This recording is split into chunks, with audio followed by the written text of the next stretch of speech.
बिस्मिल्लाहिर्रहमानिर्रहीम, अस्सलाम वालेकुम। मैं शाहिद सकलैन हूँ। आप मुझे मेरे यूट्यूब चैनल फेसबुक पेज पे देख रहे हैं। आज 6 जून है, जुम्मतुल मुबारक का दिन है। सना यूसुफ कत्ल केस ज़ाहिर है उसके हवाले से बात करेंगे। केस किसी हद तक जो है वो सॉल्व हो गया है। सना के साथ बड़ा अफसोसनाक वाक़या पेश आया। कोई जस्टिफिकेशन नहीं है। जिसने ये जुल्म किया है उसको करार वाकई सज़ा मिलनी चाहिए। उमर हयात काका वो आया, उसने जो कुछ किया हम आपको बता चुके हैं। लेकिन जो इन्वेस्टिगेशन हुई है, तफ्तीश जो हो रही है, जो चीज़ें खुल के सामने आ रही हैं वो इससे बढ़कर है।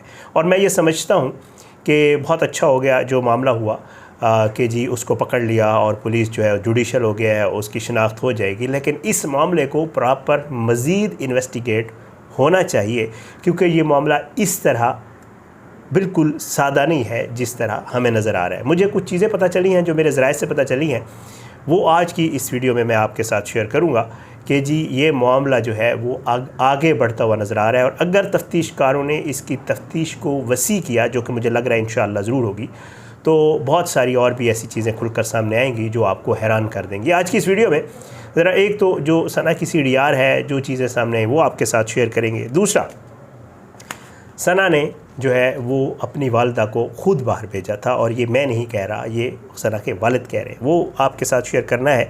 और इसमें अब एक और किरदार की एंट्री जो है वो मुझे नज़र आ रही है, और ये तफ्तीश में नज़र आ रही है। अब ये मामला क्या है, ऐसी कुछ चीज़ें जो है वो आज की इस वीडियो में मैंने आपके साथ शेयर करनी है। बहरहाल जी, जैसे मैं आपको पहले अर्ज़ कर चुका हूँ कि जी ये इनकी आपस में इंस्टा पे इन चीज़ों पे बातचीत थी, और फिर उसके बाद इनके आपस में व्हाट्सएप नंबर शेयर हुए। मैं पिछली वीडियो में भी आपको बता चुका हूँ कि जी ये व्हाट्सएप नंबर जो है ये आज से नहीं बल्कि तब से शेयर हुए थे जब सना इतनी मशहूर नहीं थी या उसके इतने ज़्यादा फॉलोअर्स नहीं थे। यहाँ पे कई प्रोजेक्ट्स, कई चीज़ों की प्रमोशंस और ये चीज़ें वो सना करती थी। तब वो इतनी मशहूर नहीं थी, तो उसकी उमर हयात के साथ जो है वो गपशप हुई, नंबर शेयर हुए, और नंबर शेयर होने के बाद इनके आपस में मुसलसल राबता रहा है। और जो CDR सामने आई है, जो अब मुझे पता चला है, उसमें भी यही है कि इनका आपस में कॉल्स भी हैं और राबता भी है, और ये मुसलसल राबते में थे। ये नहीं था कोई एडवांस जैसे नज़र आ रहा है या बताया जा रहा है कि जी बस एकदम से वो आया और आके उसने सारा कुछ कर दिया, ऐसी बात नहीं थी। अच्छा, दूसरी चीज़ जो मैं BBC ने बात की है, जो सना के वालिद हैं उनसे, और उन्होंने ये बताया है कि सना ने अपनी वालदा को कहा कि जी ईद आने वाली है, कपड़े धोने हैं, घर में सर्फ़ नहीं है, तो आप बाहर जाएं और वहाँ से मार्केट से जाके सर्फ़ और ये चीज़ें ले आएँ। तो ये भी एक चीज़ जो है वो भी इन्वेस्टिगेटर्स को देखनी चाहिए। सना ने अपनी वालदा को बाहर भेजा, और उसके बाद फिर ये हुआ कि उमर ने जब ये देखा या उसका सना से रब्ता हुआ कि जी अब घर पर कोई नहीं है, तो वो मुझे ये इन्फॉर्मेशन मिली है कि ये वाक़या दरवाज़े पे नहीं हुआ बल्कि सना के बेडरूम में हुआ है, और बेडरूम में उमर बाकायदा तौर पे कुछ देर बैठा रहा है। अब जो गुफ्तगू इनके आपस में हुई है वो थोड़ी सी मज़ीद इन्फॉर्मेशन मुझे मिली है, वो आपके साथ शेयर कर देता हूँ।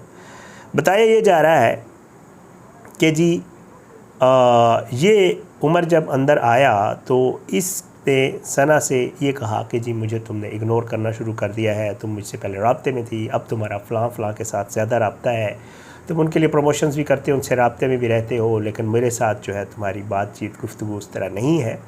तो इसके ऊपर बाकायदा जो है कहते हैं कि उमर हयात ने और सना की आपस में वो हुई। ज़ाहिर उसने आगे से कहा होगा कि जी मैं काम कर रही हूँ, ज़ाहिर है ये चीज़ें जो भी हैं, तो उतना बताऊंगा जितना ज़ाहिरी बात है, अभी इन्वेस्टिगेशन में मुझे पता चला है। तो उसके बाद हुआ कुछ यूँ कि इसने बाकायदा तौर पे, और अब मैं पिछली वीडियो में आपको बता चुका हूँ कि ये इन्वेस्टिगेशन में कह रहा है कि मैं मारने के लिए नहीं लाया था बल्कि मैं डराने के लिए पिस्तौल लाया था। ये मैं पिछली वीडियो में आपको बता चुका हूँ।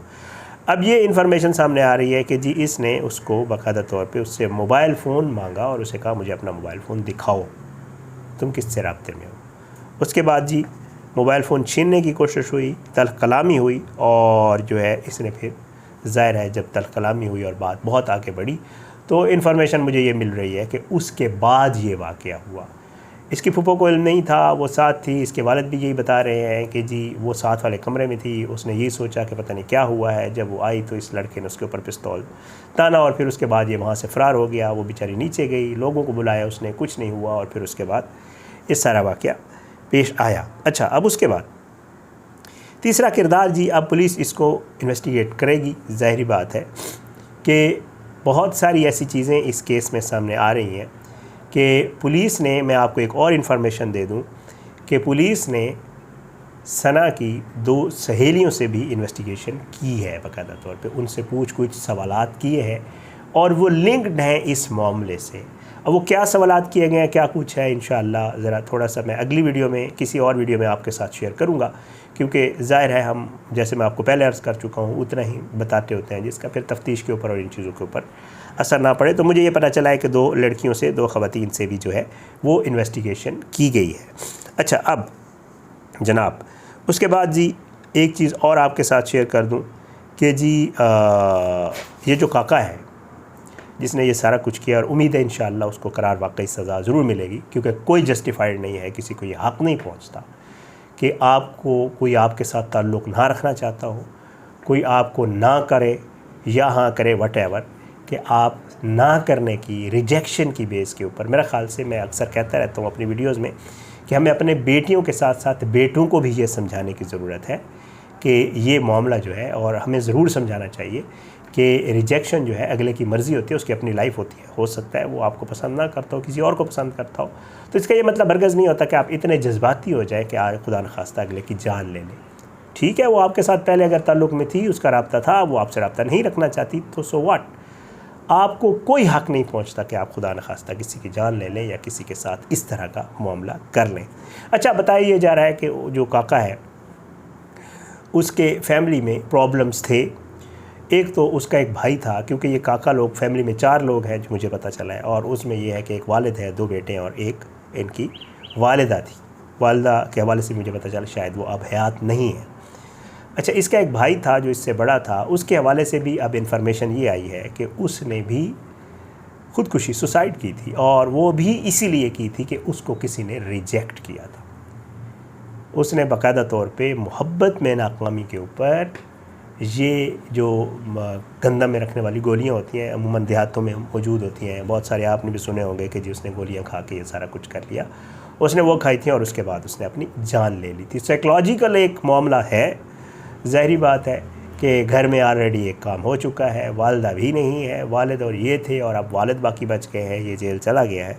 तो ये वो चीज़ें हैं जो इन्वेस्टिगेशन में मज़ीद खुलकर सामने आ रही हैं, और कहा यह जा रहा है कि अगर इस मामले को प्रॉपर इन्वेस्टिगेट किया गया और चीज़ों को खोला गया मज़ीद, तो शायद कुछ ऐसे मज़ीद नाम इससे लिंक्ड हों जिनका डायरेक्ट तो इस मामले में शायद किरदार ना हो, लेकिन किसी न किसी तरीके से, ज़ाहिरी बात है, वो इस मामले को बढ़ाने में या इस मामले को आगे ले जाने में उनका इनडायरेक्टली कोई किरदार हो।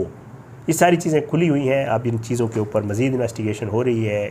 पुलिस की भी कोशिश है कि वो इस मामले को प्रॉपर इन्वेस्टिगेट करें, और हमारी रिक्वेस्ट भी है, हमारा वीडियोज़ करने का मकसद ही यही होता है कि हम इस मामले के ऊपर आवाज़ उठाएं।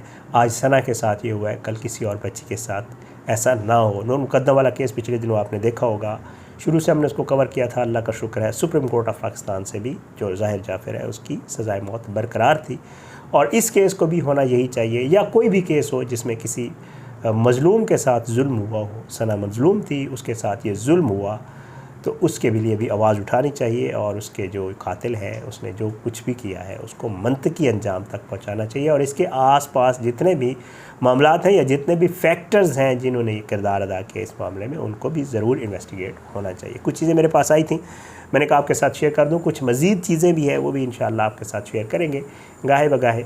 इंशाअल्लाह जो इंफॉर्मेशन आती रहेगी इस केस के हवाले से बात करते रहेंगे। आपने अपनी दुआओं में याद रखना है, जब मेरे पास कोई चीज़ होती है मैं ज़रूर बात करता हूँ।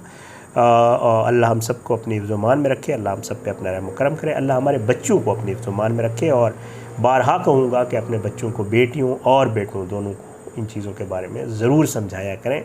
हम उनको तवज्जो नहीं देते, हम उनको बता नहीं पाते कि जी आखिर आपने इस ज़िंदगी में यहाँ लाइफ गुजारनी कैसे है। और आपने, और बेटियों के हवाले से भी यकीनन मैं ये कहूँगा, ज़रूर कहूँगा कि बेटी, अगर आपको कोई बंदा, आपने किसी को रिजेक्ट किया और उसके बाद भी वो बाज़ नहीं आ रहा, तो अपने बड़ों को ज़रूर कॉन्फिडेंस में लो और उनको बताओ कि मैंने एक बंदा मुझे तंग कर रहा है, मैंने उसको रिजेक्ट किया है, लेकिन वो बाज़ नहीं आ रहा, वो मुझे तंग कर रहा है। तो ज़रूर बताओ बेटियों को भी, और बेटों के हवाले से तो मैं आपको ऑलरेडी कह चुका हूँ कि उनको ज़रूर समझाएं कि भाई ज़िंदगी इधर ख़त्म नहीं हो जाती, और भी सितारों से आगे जहाँ और भी है। और अगर आपको कोई रिजेक्ट कर रहा है तो इसका मतलब ये हरगिज़ नहीं है कि आप उसके साथ कोई इतना इंतहाई कदम उठा ले। दोनों इमेच्योर थे, बच्चे थे, ज़ाहिर है वो बहुत छोटी थी 17 की और वो 22 का है, इतना तो बच्चा नहीं है खैर, लेकिन बहरहाल ज़ाहिर है ये सारी चीज़ें इसी ज़िंदगी का हिस्सा है। इन्वेस्टिगेशन आपके सामने ज़रूर रखा करेंगे, आप ज़रूर इससे इत्तफ़ाक़ करें या इख्तलाफ भी हो सकता है, ज़ाहिर बात है। मुझे अपने कमेंट्स ज़रूर दिया करें, फ़ीडबैक दिया करें। इंशाअल्लाह अगली वीडियो में मुलाकात होगी, लेकिन बशर्ते ज़िंदगी इजाज़त दें। पाकिस्तान जिंदाबाद। अल्लाह हाफ़िज़।